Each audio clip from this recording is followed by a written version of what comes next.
NutraCast. TIAA is on a mission. Why? Because 54% of Black Americans don't have enough savings to retire. So in collaboration with big-name artists like Wyclef Jean, TIAA released Paper Right, new music inspiring a new financial future. With 100% of streaming sales going to a nonprofit that teaches students how to invest. Stream Paper Right now and help close the gap. What doesn't happen often is leaders don't slow down and think about what their influence is. They don't think about it in that tactical perspective. And if we slow down, like you and I just talked about, we can be more positive sooner, and we can have a better influence on the foundation of our areas of it. Hi, and welcome to Deep Leadership. I'm your host, John Rennie. Well, I hope all is well with you today. This is our last episode of 2023, and it's a cold day here in North Carolina. This episode is brought to you by our sponsors, Ignite Management Services and Liberty Strength. These sponsors help me bring these shows to you each and every week, so I encourage you to click on their links below and check them out. Also, I want to remind you that the Qualified Leadership Book Series, which includes all three of my best-selling leadership books, is now available on my website, johnsrennie.com.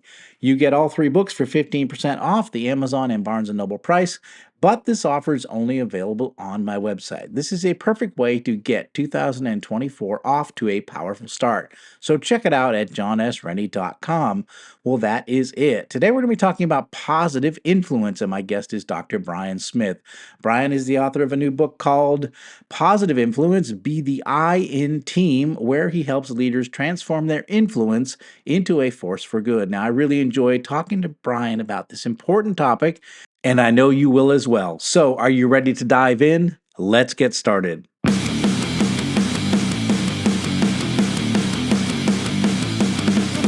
Welcome to Deep Leadership.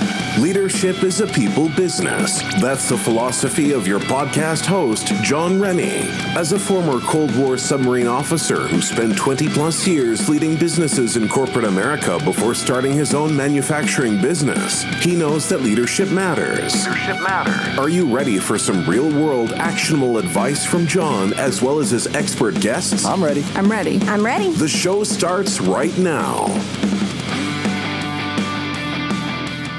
Welcome to the Deep Leadership Podcast. Today I'm joined by Dr. Brian Smith. Brian is the founder and senior managing partner of IA Business Advisors, a management consulting firm that has worked with more than 19,000 CEOs, entrepreneurs, managers, and employees worldwide. Together with his daughter, Mary Griffin, Brian has authored a new book called Positive Influence, Be the I in Team. This book instructs readers in the fine art of transforming their influence into a force for good for themselves, their teams, and the environment around them. Now, John Maxwell famously once said, leadership is influence, nothing more and nothing less. So I'm excited to have Brian on the show to learn more about positive influence. So Brian, welcome to the show. Thanks, John, for having me. Yeah, it's good to meet you, and I'm excited to talk about the idea of influence. But first of all, let's dive into the subject of positive influence. What is positive influence, and what does it mean for a leader to embrace their own positive influence? Yeah, I think, for us, positive influence is amazingly subjective. It's subjective to the individual, but it's also subjective to those that we influence. So we try to help people understand what their influence is, understand maybe where gaps they might have. And when we help them identify that, they can create these areas of influence that are positive, that they have a much better understanding of and much more control over. Oftentimes as leaders, we go through our areas of influence and we really don't think about having a positive effect or a negative effect. We're always focused on an issue or a solution or another issue, and we don't think about the ripple effect, how we might be influencing people downline from us. So we get people to slow down and develop and build positive influence in their own spheres of influence. Okay, that makes sense. Now, when it comes to positive influence, is it the same? In other words, does a leader influence every person the same way, or do they work to find an individual way to influence each individual person that's on their team? Yeah, so our first book was actually entitled Individual Influence, Find the I in Team. So, and not every interaction is the same. That's what's so interesting and unique about our body of work, is that we understand that individuals to us might be a single person, two people working as one, a whole team working as one. Whatever that is, it's an individual. So leaders' influence on the individual can be very different from one individual to another, however it's defined. Okay. That makes a lot of sense. You say that individual and influence are synonymous. What does that mean? Every single human has influence. Okay. Not every single human understands that they have influence. And the way I can clearly define that is every human was influencing before they were born. As soon as our parents found out that they were pregnant with us, we were changing lives. And it didn't matter what we were going to grow up to be. We were already influencing and we mattered. That doesn't change. So for us, influence and individual are synonymous because every individual has influence. That makes a lot of sense, because you see, like, like sometimes you'll be out to eat and you'll see the family next to your table, with a kid in a high chair, and they keep throwing the spoon on the ground, and then the mom will bend over, keep picking up where the father, and they're manipulating that. You can tell that it's happening, right? They're influencing, they're getting what they want, and yet they're this young age, they don't understand anything. They don't understand the word influence, yet they are influencing that family at that time. It's really interesting that you say we're doing it from even before we're born. That's right. Yeah, that's interesting. So what qualities tend to lend themselves more towards positive influence?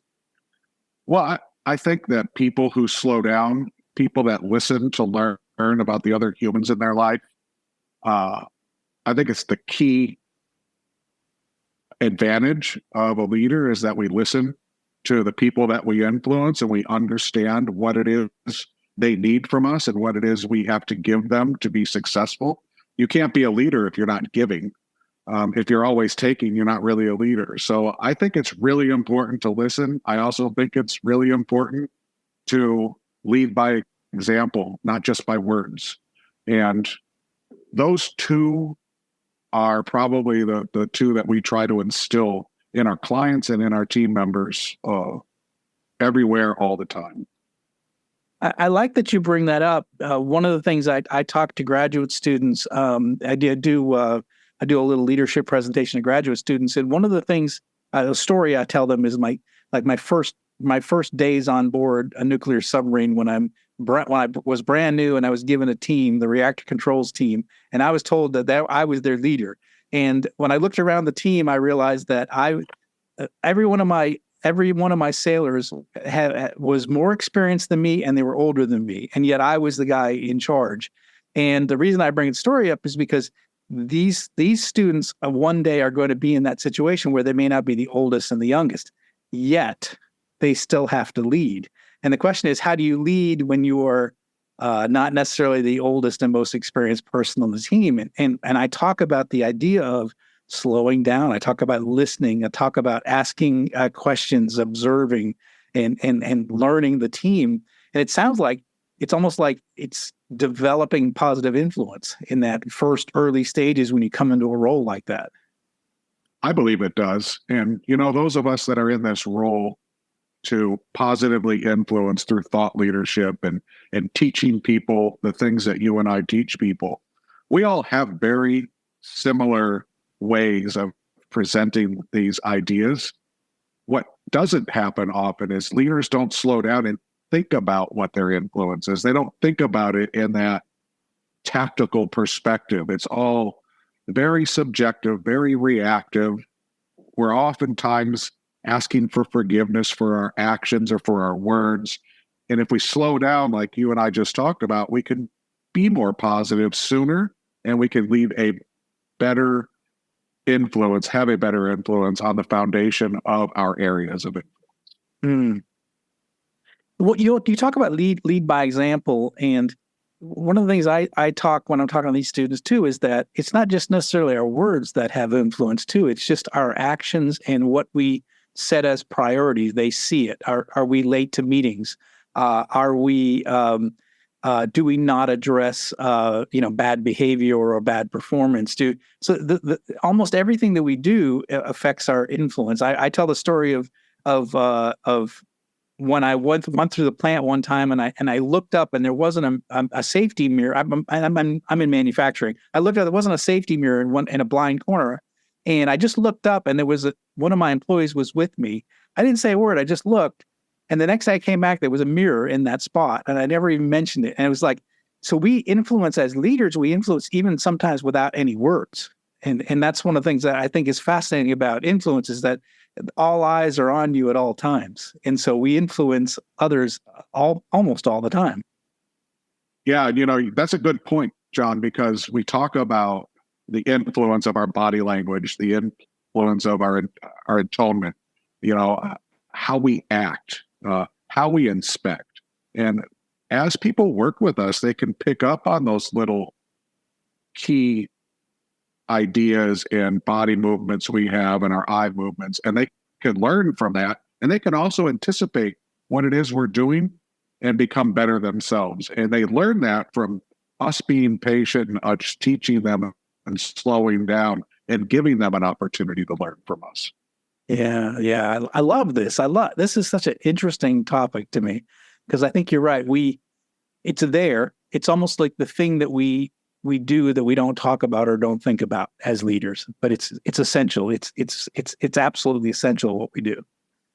I think we take it for granted. I do this for a living just like you do, and I write about it, and I still find myself taking my influence for granted. And it's because it's just there. It's all around us all the time.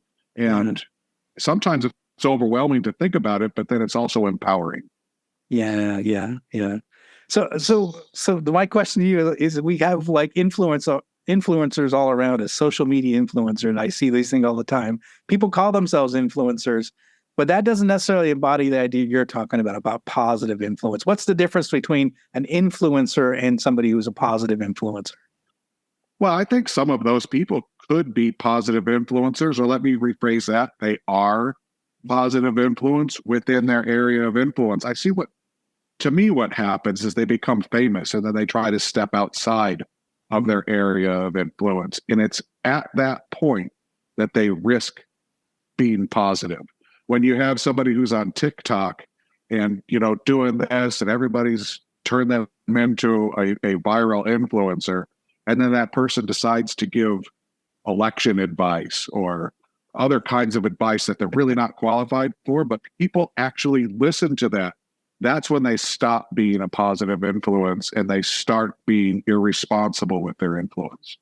That makes a lot of sense. Yeah, we see that a lot where, people go out of their lane and suddenly it's like, what are you talking about? It's not why I watch your videos, right? So it is true. That is true. One of the things that you talk about that's interesting to me is the idea of biases. And you say that there are some biases that keep us from being influential leaders. So what are some things that we need to think about with respect to biases? Well, everything. So bias, is something that has evolved in humans to protect us. Unfortunately, it's also evolved in humans to create bigotry and other problems within our race. And we need to understand what our biases are and the different levels of bias that we have. We have unconscious bias, subconscious bias, and conscious bias. And we don't know where our unconscious bias comes from. It's not there. Subconscious, though, if you probe why you feel the way you do, you'll probably uncover where it came from. And the biases that damage us or hurt us or give us risk as leaders it could be age, it could be education, it could be title bias, it could be brand bias, or things like I'm only going to do business with Fortune 500 companies, or I'm only going to hire people who have 4-year college degrees, or I'm only going to talk to people who are a certain type of intellectual or trade capability. And when we do these things, those are biases against anybody who doesn't fit in that square. And we lose the opportunity to listen to maybe somebody from outside this box that we've created and give us advantages and opportunities that we might never have thought we would have.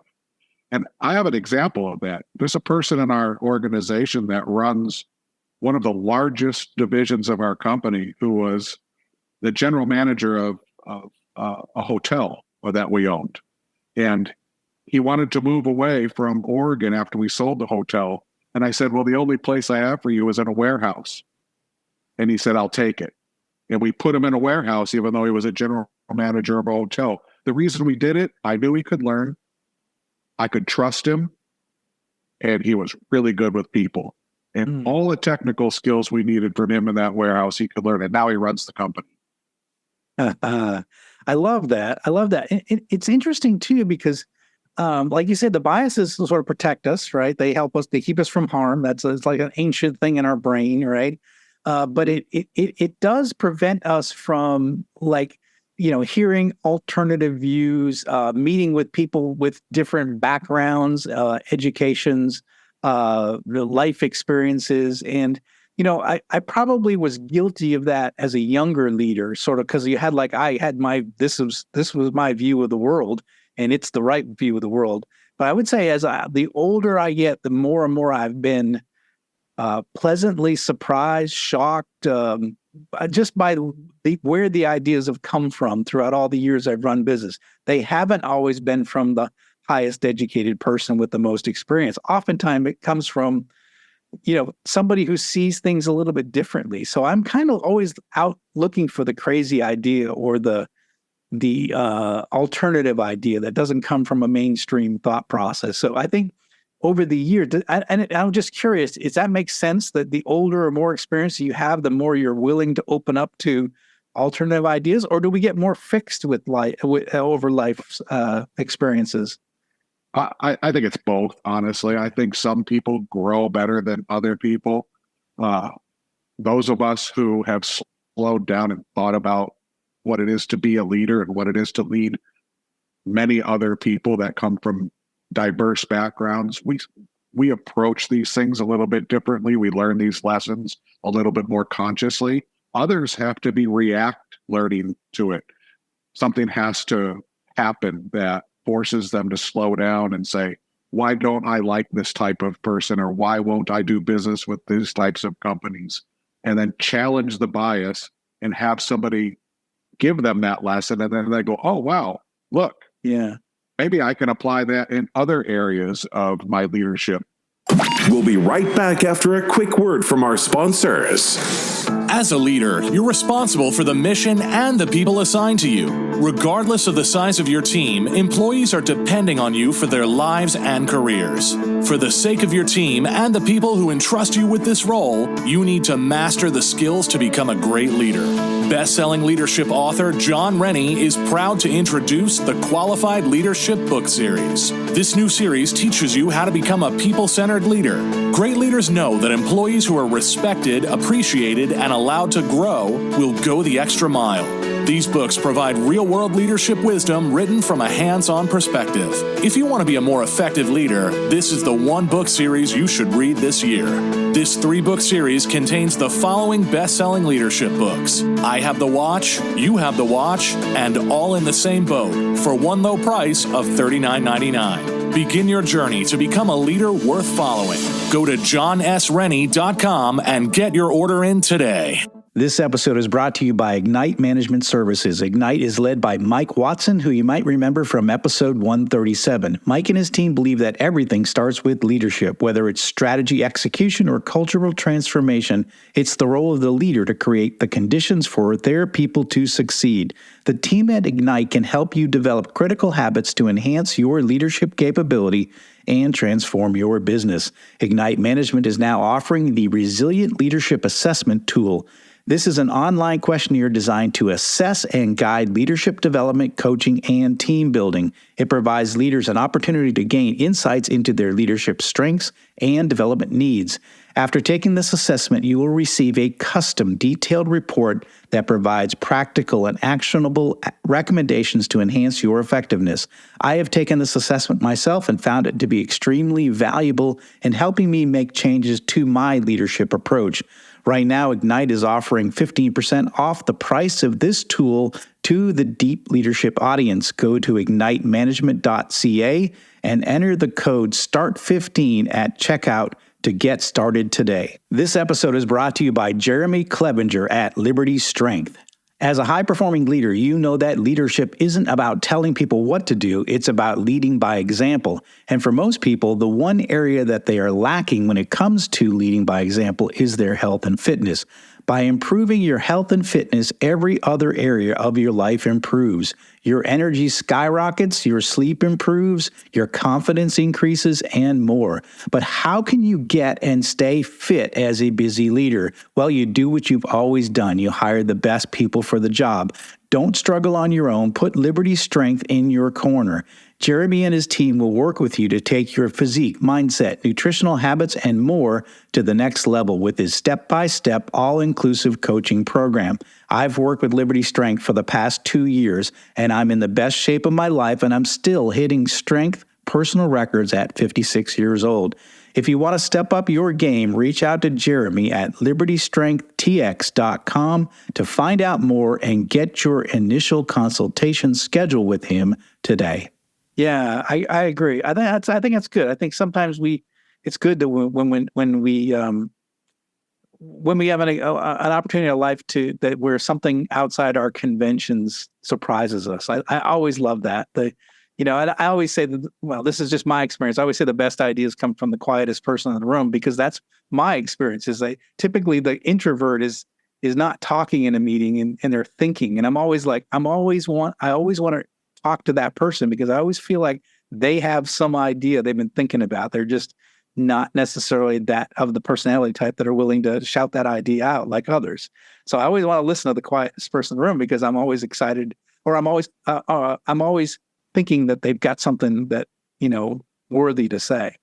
And so I always look for the quietest person in the room. So again, that's maybe a bias of mine too, because I've had these aha moments come from those type of people.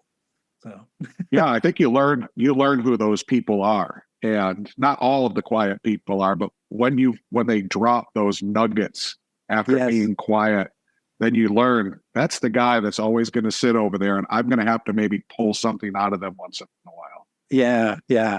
It's a fun experience when you get surprised by those. So one of the things you talk about is that leaders can help teams, through their influence, can help teams become more cohesive. So how does influence and cohesion, how are they tied together? Yeah, well, when a leader helps the team understand the very things we've been talking about, listening to learn, challenging their biases, understanding what each of them does and what role they play and what influence they have within that role. And the more transparent leaders are with their teams, and the more transparent a leader allows their team to be, the more cohesive that team becomes. And we see that, and I don't care if it's a team of 2, 10, 20. Whenever you apply that, it works. And humans like to collaborate, generally speaking. There's always exceptions. And humans like to succeed. They like to overcome challenges. There's still a power struggle, but once they learn those dynamics and they're honest with each other about the individual dynamics their team has, and they establish what the hierarchy is going to be for a project or for a process, it begins to work really well because they all agree to it. That makes a lot of sense. Yeah, I do think that that we can help. I think as leaders, we can help build that cohesion. Because I think sometimes just clarifying things, because I think sometimes one of the things I've noticed is that good people can disagree on ways of getting things done, right? So they may know the goal, right? But they all may have a different opinion of how to get to that goal. And I think one of the jobs that leaders do is sort of help people to make sure that they're aligned and that they're not spending their time in conflict, because good people can come up with different ways of doing things. And I think sometimes the leader has to get involved to help resolve that conflict, so it doesn't go from like task conflict to personality conflict, right? We want the task conflict. We want good debate over best ways of doing things, but we don't want this inner team rivalry happening. So I think part of our influence is to keep our teams focused and aligned and not get into strife. Because I think sometimes I've found where teams are sort of left alone, where the leader is sort of disengaged, then you end up getting more conflict than you have cohesion. And I think there's like this there's like a play that you have. It's like too much influence, and you're micromanaging, not enough, and you're absent. I think the leader has to play that role of what's the right distance with this team at this time. Yeah, that's perfect. Exact, John. I couldn't agree more with that at all. And you got to learn your teams to know which one needs a little bit more and which one needs a little bit less. And what we do, I think, is just bring context. We bring context to what needs to be done. We bring context to how they're influencing us as a leader and what we can do to support them. And we just help kind of unravel the little knots that get tied in these teams and get them moving in the right direction. Yeah, I like that. So one of the things we have to do as leaders is we have to hold people accountable, accountable to results, accountable to commitments, accountable to the rules. How do we hold people accountable as leaders, but also keep our interactions positive, so we maintain that positive influence?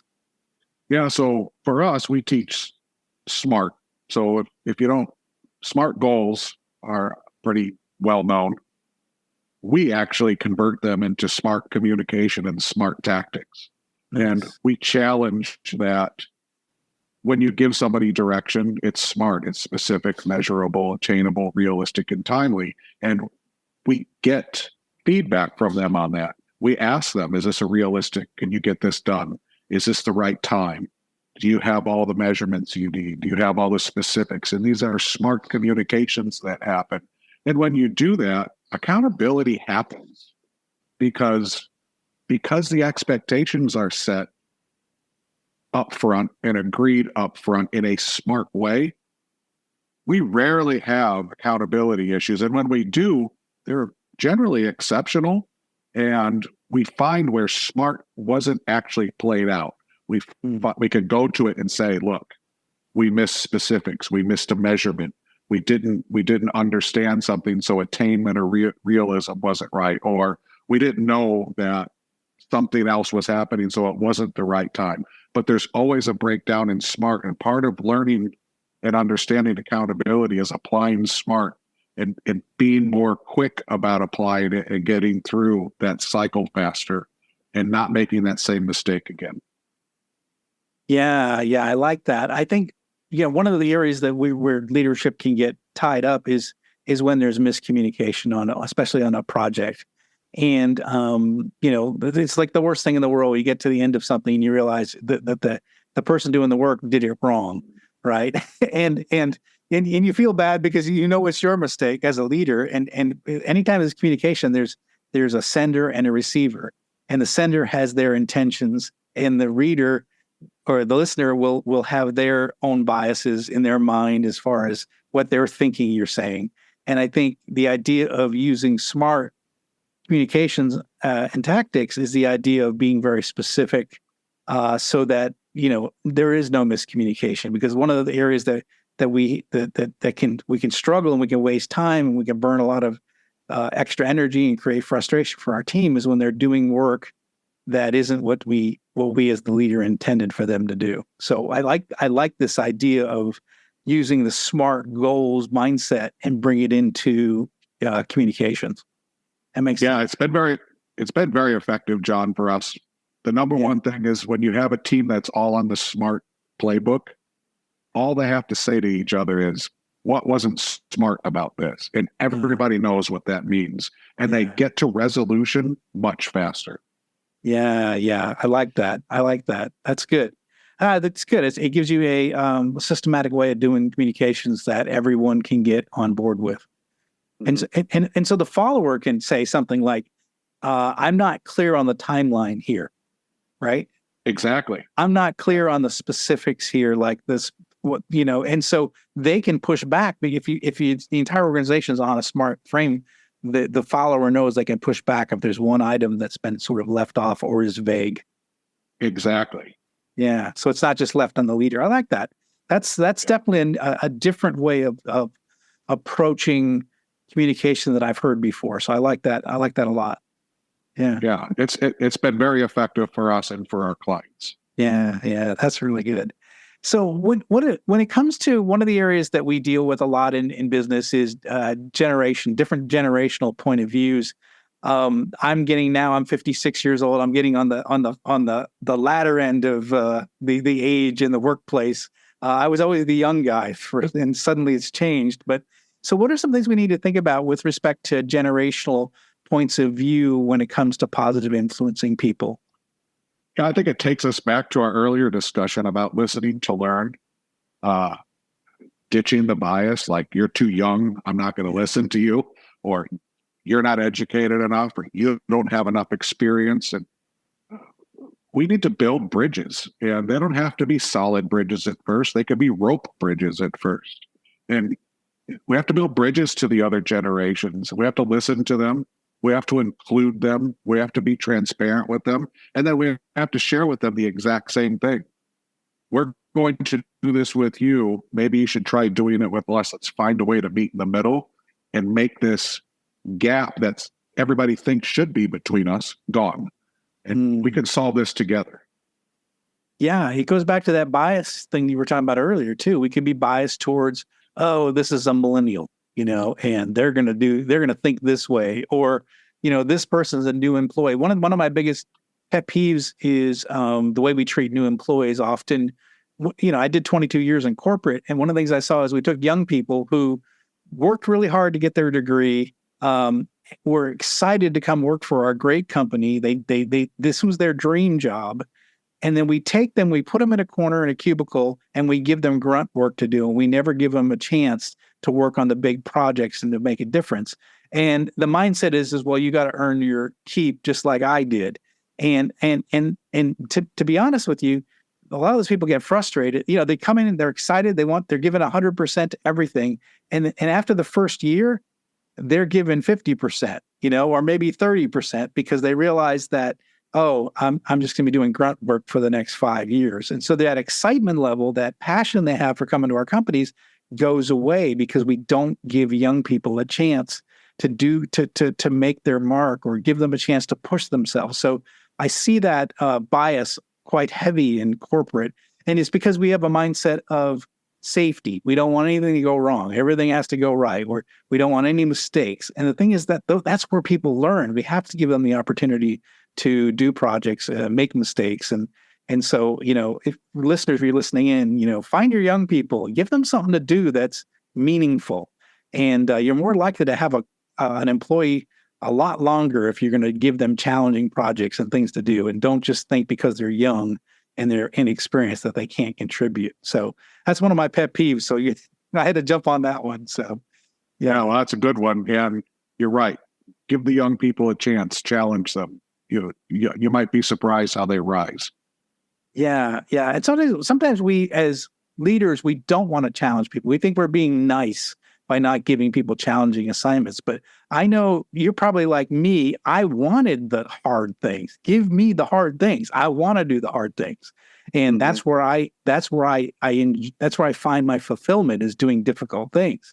And so many of our employees are like that too. They want to do the hard things. And so if we keep all the hard things away from them, they feel like we don't care. We're not giving them anything that, any challenging assignments. They're like, this is boring, Or worse, we don't trust them. Yeah. And when a human feels untrusted, you're losing them quickly. Yeah. Yeah. Yes. That's not a good place to be, for sure. No.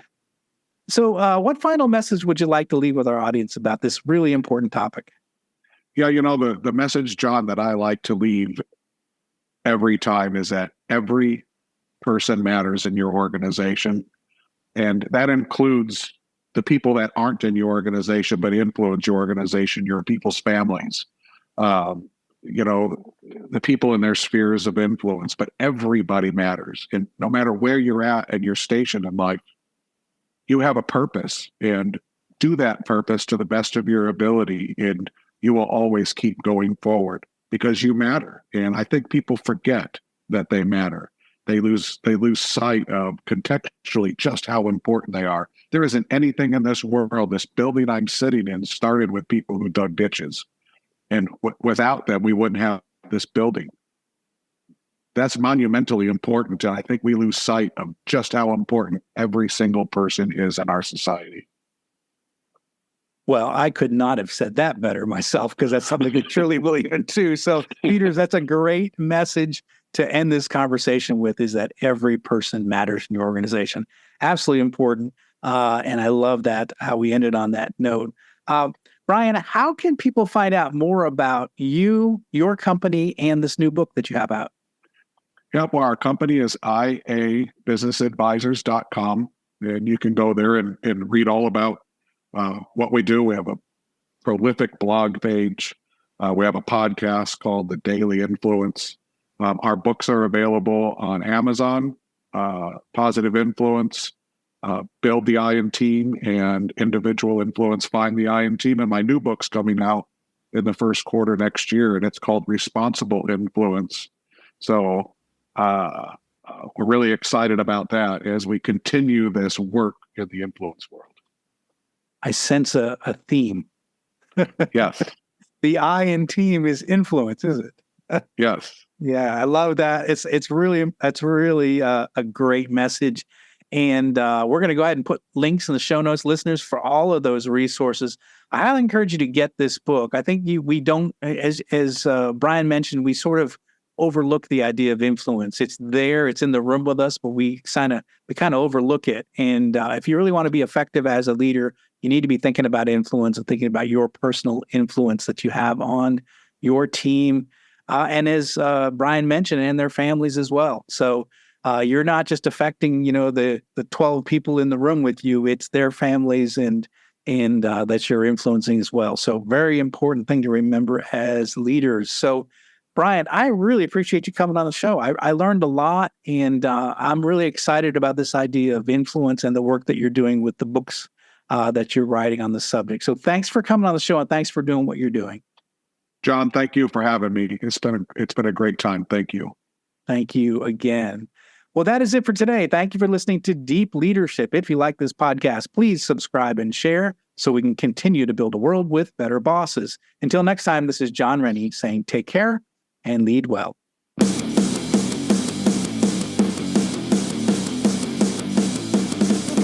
Thank you for listening to Deep Leadership. Thank you. Thank you. Thank you, thank you, thank you for all you do. We hope you enjoyed today's episode. For more information and updates, please visit our website at www.deepleadershippodcast.com or johnsrennie.com. Until next time, take care.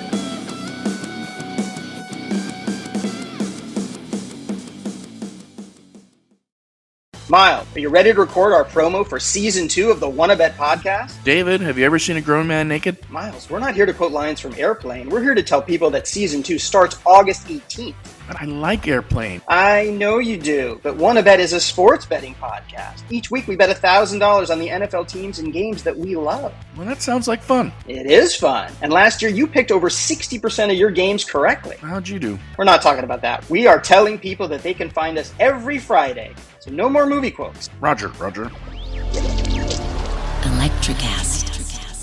Are you a fan of classic cinema or a young person who wants to discover the best films of all time? Do these legendary movies still hold up? On the Generation Film podcast, two guys who grew up when movies dominated the culture share a great film with a panel of young movie lovers and see how it plays for today's generation. We discuss changes in storytelling styles, representation, the making of each film, its initial reception, and how its meaning has changed over the years. Join us as we explore cinema classics across generations on Generation Film. Electricast.